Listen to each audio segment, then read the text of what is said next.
안녕하십니까? 이 세상에서 보이스피싱 사기가 없어지는 그날을 기다리며 단 한 명이라도 피해를 줄이는데 도움이 되길 바라는 보이스피싱 백신입니다. 범죄 조직은 2021년 경찰이 개발한 보이스피싱 범죄 방지 앱을 가짜로 만들어 범죄에 이용하고 있다면서요. 은행팀장을 사칭하고 저금리 대환 대출을 제안한 범인은 상담을 마치면서 보이스피싱이 극성을 부리니 대출금을 받기 전에 경찰이 개발한 피싱 방지 앱을 깔아야 한다고 했습니다. A씨는 경찰이 만들어 홍보한 자료이므로 진짜로 믿고 범인이 보내준 짝퉁 앱을 깔았고 바로 대출 신청서를 냈는데 잠시 후 다른 번호로 부정금융거래로 등록되었으니 현금으로 기존 대출금을 상환해야 한다는 전화가 왔습니다.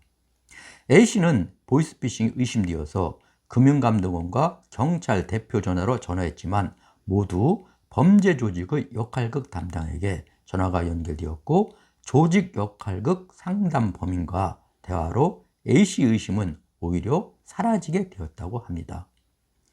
그래도 석연치 않은 A씨는 동료의 전화로 금융감독원에 확인한 결과 경찰이 제공하는 시티즌 코난이라는 앱을 범인이 이용하였고 전화 가로채기를 한 보이스피싱이었음을 확인하였습니다.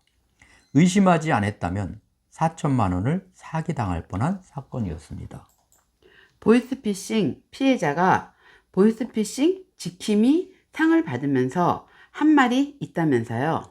제 핸드폰이 다 통제가 되더라고요. 핸드폰에서 무슨 일을 하고 있는지 어떤 말을 하고 있는지 다 알고 있더라고요.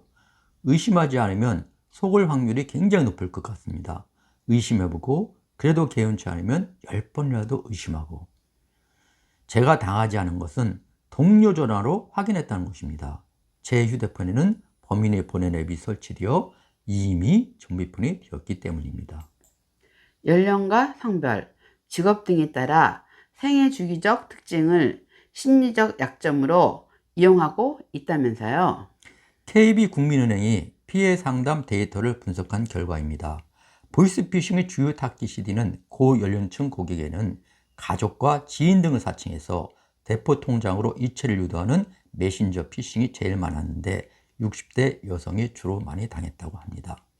범죄 조직이 보낸 문자 메시지는 엄마, 핸드폰 액정 깨져서 수리비 보내줘야 돼. 급하게 문화상품권 사야 하는데 엄마 폰을 사용할 수 있게 보내준 링크 깔고 신분증 사진 좀 보내줘 등입니다.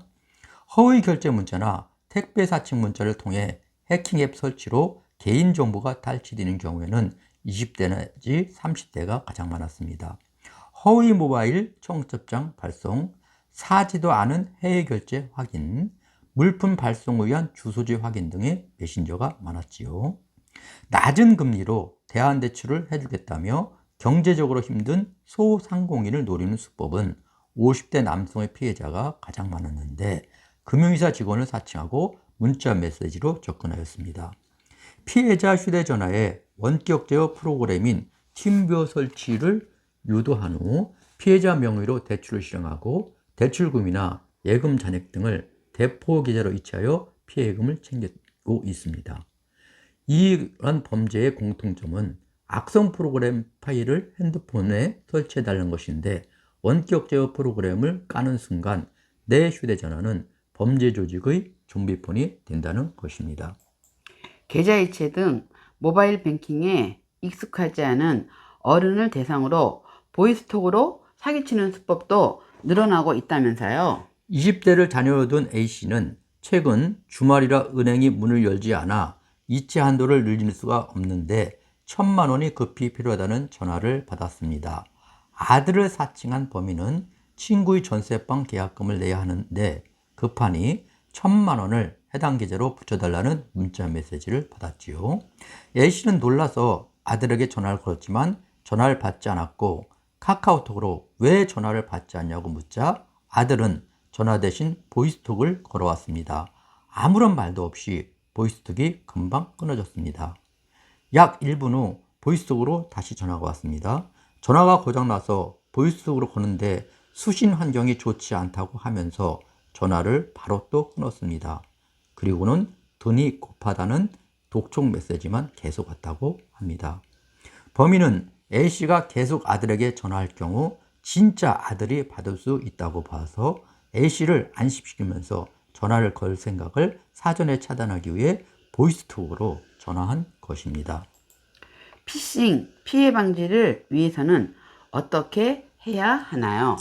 보내준 링크 설치나 프로그램을 깔아달라는 문자 메시지는 대부분 피싱 범행이므로 누군가 보내준 앱은 절대로 깔지 말고 자신이 직접 앱을 깔아 악성 코드 유무를 확인해야 합니다. 범인과 통화 중에 의심이 생긴다면 반드시 전화 먼저 끊고 상대방이 아무리 긴급하다고 하더라도 확인 전까지는 신분증 사진과 금융정보 제공, 파일 설치 요구 등에 절대로 응하지 말아야 합니다. 070에서 010으로 번호를 변작하는 범죄 장소는 뻐젓하게 주거 밀집 단지 내에 들어와 있고 번호 변작만 전문으로 하는 업체까지 있다고 합니다. 지푸라기라도 잡고 싶은 피해자 심리를 이용해서 처음에는 수수료에는 전혀 돈이 들지 않는다고 돈을 찾아주겠다고 접근해 수수료를 받은 경우 추심 과정에서 예상치 못한 사건이 발생했다면서 점점 액수를 늘려서 요구하고 어느 순간 전화번호를 바꾸고 사라지는 2차 사기 피해 사례도 있었습니다. 목소리와 톤으로 보이스피싱을 알아채기도 하였지만 최근에는 음성과 이미지, 영상 등을 제작하는 음성 딥페이크 기술을 이용하기도 하고 우리나라 범죄자들이 중국 등 해외 거점 조직에 스스로 가입하여 범죄를 저지르는 경우가 많아서 목소리와 톤으로 구별하기는 매우 어렵습니다. 감사합니다.